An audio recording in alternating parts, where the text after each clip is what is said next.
Bonjour à tous. Donc concernant l'actualité, on a déjà Ag Badou qui prolonge d'un an jusqu'en 2028 pour Reims. Ensuite donc on a à la fois Pierre Sage qui déclare que c'est le bon moment pour l'Olympico de remettre les pendules à l'heure et Cacré qui parle du fait qu'ils ne sont pas dans la position d'outsider. Et on a vu que malgré la situation où ils étaient en supériorité numérique, ils ont eu un penalty, ils n'ont pas réussi à évidemment transformer. Et bravo à l'Olympique, on va dire de Marseille, pour avoir réussi évidemment ce match important qui faisait que deux équipes qui étaient un petit peu similaires du point de vue de la capacité de frappe n'ont pas, il y en a une qui a réussi à gagner et ne rien lâcher jusqu'au bout. Il y avait un arbitrage, on en reparlera, mais qui était légèrement, on va dire, favorable à l'OL. Et malgré ça, en fait, ça se solde par une défaite de l'OL et toujours cette question par rapport évidemment au coaching de Lyon. Il semble en tout cas, évidemment, quand on regarde les résultats, que ça ne correspond pas aux objectifs qui pourraient être ceux de Lyon. Ensuite, on a les supporters stéphanois qui ont quitté l'Alliance Riviera, 6-0 à la mi-temps, 8-0 à en fin de match. On se retrouve quand même dans cette situation cette année, de plus en plus en tout cas, où il y a une suite assez logique, une victoire logique d'un certain nombre de clubs, et puis en même temps un écart important entre le premier, entre un certain nombre de budgets, notamment ceux qui sont vraiment derrière, à partir de Montpellier en termes de budget, et puis les autres, on constate quand même qu'il y a vraiment une vraie difficulté à pouvoir passer une marche, en tout cas, même si Angers a commencé à produire un petit peu de matchs nuls, mais très globalement c'est assez difficile, ceux qui ne sont pas en place, et donc du coup on se trouve dans quand même une grosse suite logique au niveau des résultats, et là ça se solde tout simplement par un 8-0. Ensuite Rabiot parle, on dit que comment réussir son arrivée dans un club ennemi. Donc c'est vraiment une belle opération de la part de l'OM d'avoir pu récupérer Rabiot en tant que joueur. Il y a évidemment cette notion là où il était un ancien du Paris Saint-Germain. Bon, c'est quand même ce sont des affaires, il signe, il y a pas trop de côté, on va dire, sentimental. Il avait besoin aussi d'un club, mais c'est vrai que c'est une très très belle opération. Bon, c'est critiqué par différentes personnes, notamment sur le fait que on pourrait considérer presque comme un mercenaire, mais il fait aussi ses affaires, et c'est vraiment une belle opportunité pour lui, évidemment, d'essayer de faire en sorte de retrouver la Ligue des Champions. C'est un nom important, un besoin aussi au niveau du milieu, avec le départ de Verretou. Donc ça correspond à un certain nombre d'objectifs, que ce soit au niveau du joueur, au niveau du club, et c'est ça qui est évidemment très intéressant. Ensuite on a les différents matchs qui ont été proposés, puisqu'on est toujours en écart, on va dire, par rapport à l'actualité. Il y a des tags insultants au centre d'entraînement. Bon, je suis pas certain que ce soit vraiment nécessaire, mais bon, c'est la passion qui parle par les supporters. Un élément qu'on a déjà parlé, c'est le fait de faire tourner. Alors on a quand même ce sujet qui revient pas mal, le fait de faire tourner, le fait que ce soit difficile de gérer le calendrier, même pour Monaco qui a quand même un assez gros banc. Et c'est vrai que bon, ça va être une question sur cette année. Ensuite on a la prolongation de Cherki. Donc ça c'est plutôt je sais pas si c'est drôle, mais en tout cas il était vu peut-être au PSG, en Allemagne ou en Angleterre, et en fait au final il prolonge, et d'ailleurs ça lui réussit plutôt bien. Donc ça c'est plutôt intéressant qu'il soit évidemment prolongé, en tout cas pour Lyon. et puis voilà, qu'il puisse se stabiliser aussi en tant que joueur, s'exprimer beaucoup mieux, parce qu'il a évidemment beaucoup de talent, mais au niveau de sa personnalité, il y a aussi des choses qui sont un petit peu plus difficiles, mais ça reste évidemment intéressant. Ensuite, donc on a le PSG, donc là ça vous l'avez peut-être annoncé, si on regarde bien, la difficulté évidemment du PSG à se maintenir au niveau de la Ligue 1, avec une énergie qui a été déployée extrêmement importante, que ce soit contre Brest ou un certain nombre d'autres clubs, même si ça se soldait par des victoires. Là, ça n'a pas passé, et c'est fini donc sur un match nul avec une équipe de Reims qui est extrêmement intéressante, qui va pouvoir peut-être produire quelque chose en termes de résultats de vraiment très très intéressant cette année, dans la continuité évidemment de ce qui avait été construit, mais voilà, il lâche les premiers points contre Reims. On verra évidemment par la suite s'ils arrivent à tenir à ce niveau-là, avec l'ensemble des joueurs qui sont sollicités en dehors, à la fois évidemment sur les différentes compétitions, sur la Ligue des Champions qui a un nouveau format, et puis aussi au niveau international, avec les joueurs qui sont sollicités sur d'autres on va dire théâtres.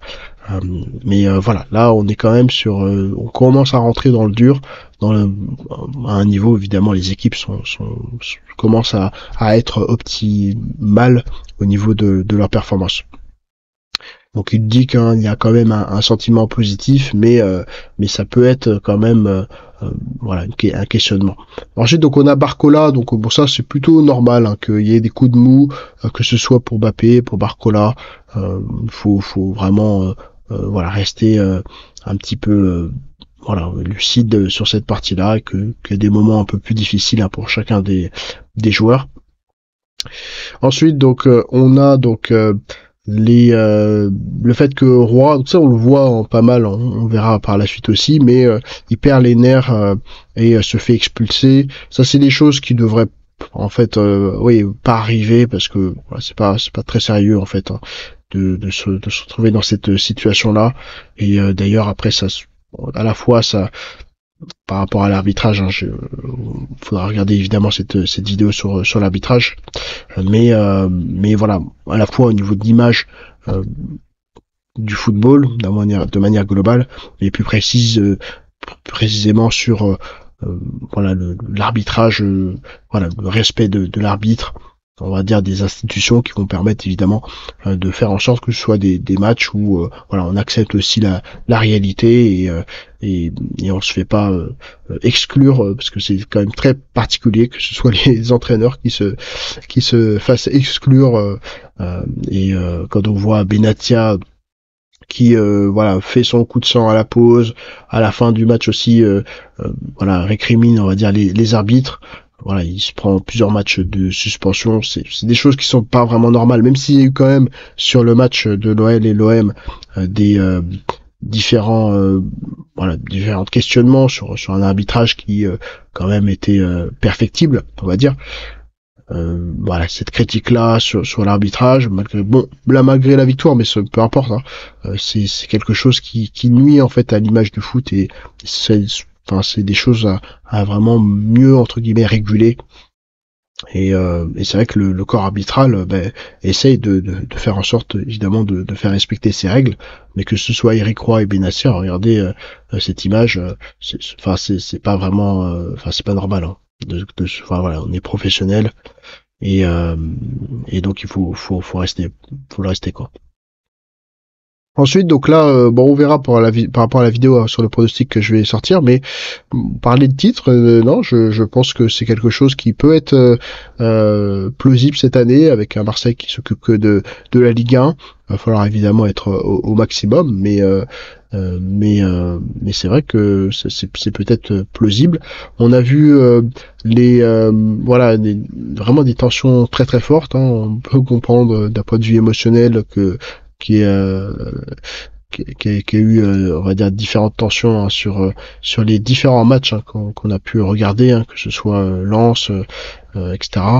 Mais c'est vrai que la fin de match, c'était très particulier, avec vraiment une communion, on va dire, entre toutes les personnes, j'en avais l'impression qu'ils avaient gagné une demi-finale.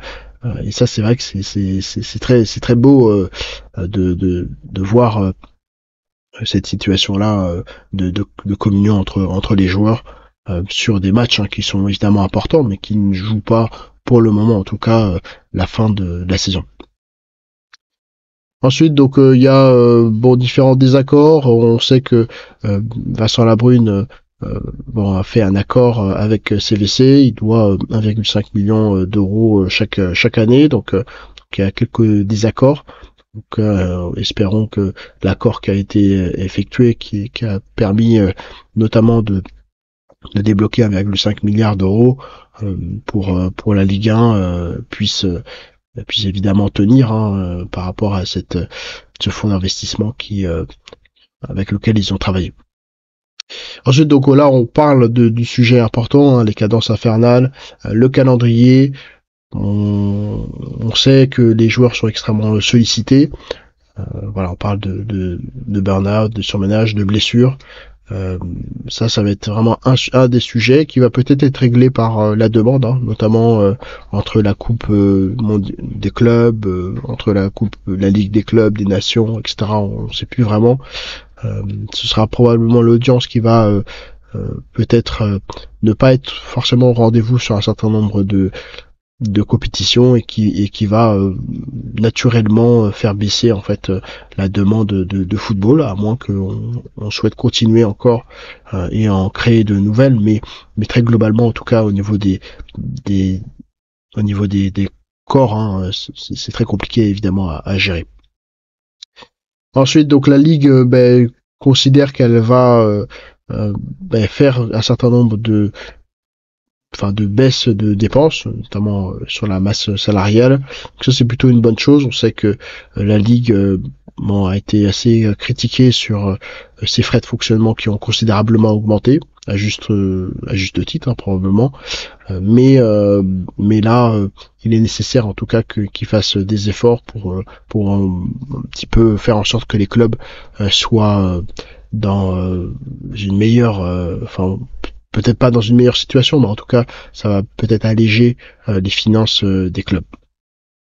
On a vu tout à l'heure que Ineos et Nice sont un petit peu à l'écart. On sait qu'il y avait un rachat de Manchester United potentiel avec Ineos, mais c'est vrai qu'on ne sait pas trop où est-ce que ça va aller, même s'il reste évidemment principal actionnaire de Nice.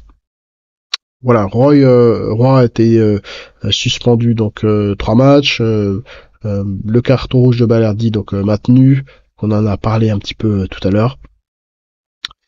Et là donc c'est encore dans le même thème, Genesio, donc peut-être qu'on ira à Madrid avec une équipe de réserve. Est-ce que là c'est sérieux ou pas? On ne sait pas trop quels sont les objectifs qui sont fixés en Ligue des Champions, en Ligue 1, sachant que en Ligue 1 ils sont bien en dessous des objectifs qui sont fixés, mais c'est vrai que de jouer la Ligue des Champions avec une équipe de réserve et d'être assez rapidement éliminé, ça c'est pas forcément quelque chose en termes de stratégie qui est intéressant. Mais c'est vrai qu'on est toujours sur cette question du calendrier qui fait que c'est très difficile, évidemment. Là, on parle encore une fois de calendrier avec Luis Enrique. Et c'est pareil pour Bruno Genesio, qui notamment a un match de Ligue des Champions à jouer et un derby juste après, de presque 2 jours après. Donc il est évidemment pas forcément content pour son équipe. C'est là où peut-être la Ligue 1 va devoir jouer pas forcément des pieds et des mains, mais en tout cas de jouer intelligemment, comme un petit peu l'année dernière, même si ça bouleverse le calendrier, mais ça répartit quand même les matchs, notamment sur la semaine, donc les déplacements pour le lundi, mardi, mercredi, ça peut être évidemment intéressant, ce qui permettrait en fait de évidemment faire en sorte de modifier la Ligue 1 au service, on va dire, au service de la Ligue 1, ça modifie la programmation de la Ligue 1 au service pour, tout simplement les compétitions, que ce soit les compétitions européennes, Ligue des Champions ou autres, les autres compétitions. Donc ça, c'est plutôt un élément qui devra être pensé pour permettre évidemment de préserver les corps, mais aussi de préserver l'intégrité et l'attractivité de la Ligue 1 sur le long terme. Merci à vous d'avoir regardé cette vidéo et puis n'hésitez pas à regarder les autres vidéos qui sont proposées.